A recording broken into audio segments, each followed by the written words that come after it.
மதுரகாளியம்மன் பக்தர்கள் அனைவருக்கும் ஒரு இனிமையான ஒரு காலை வணக்கம். நான் உங்கள் சேலம் மதுரை அம்மா பேசுகிறேன். கூடி விரைவில் பத்ரகாளியம்மனுக்கு கும்பாபிஷேகம் பண்ண போகிறேன். டேட்டு அறிவிக்க போகிறாங்க. 2 நாளில் டேட்டு அறிவிக்க போகிறாங்க. அதே மாதிரி மாசி பெரியாண்டிச்சி அம்மன் உருவம் போட போகிறேன். மாசி மாதம் வந்து அம்மனுக்கு படையல் போட போகிறேன். இந்த இடத்துல ரொம்ப விசேஷமான ஒரு அம்மன் 7 இடத்துல மண் எடுத்துகிட்டு வந்து மலையின் ஒரு மற்ற இடத்துல மண் எடுத்துகிட்டு வந்து கூடி விரைவில் அந்த இடத்துல உருவம் போட போகிறேன். ஒரு வேண்டுதலை வச்சுருந்தேன், சென்னையில் இருக்கவங்களுக்கு எந்த பிரச்சனையும் வரக்கூடாதுன்னு சொல்லி தீச்சட்டி எடுக்கணும்னு சொல்லி.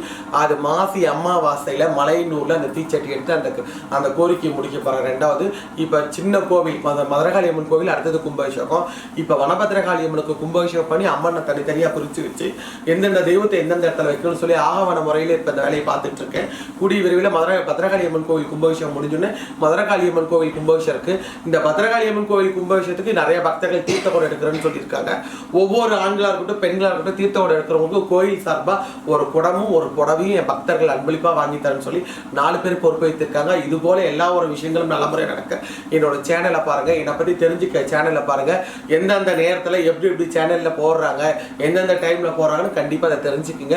இது போல விஷயங்களை தடைங்களை மதுரகாளியம்மனோட சேவைகளை செய்யறதுக்கு சில கோடி பக்தர்கள் காத்துட்டு இருக்காங்க. எனக்கு எவ்வளவோ பிரச்சனை என் ஃபேமிலி மேட்டரா நடந்துச்சு. ஆனா அதெல்லாம் தூளாயிடுச்சு. இப்போ நான் நல்ல முறையாக அருள்வாக்குல உட்காந்து அருள்வாக்கு சொல்லிட்டு இருக்கேன். எவ்வளவு பிரச்சனை வந்தாலும் என் தாய் மதுரகாளி எங்களை இருந்து கட்டி காப்பாத்துக்குவா. கோவில் கூடிய சீக்கிரம் கும்பாபிஷேகம் நடக்க போது அனைத்து பக்த கொடிகளும் வந்து கோயில் கும்பாபிஷேகத்தை கண்டிப்பா கலந்துக்கணும்னு சொல்லி எல்லா மதுரகாளி பிரார்த்தனை பண்ணிக்கிறேன். என் பக்தர்கள் எல்லாருக்கும் மிக்க நன்றி, சந்தோஷம். நன்றி.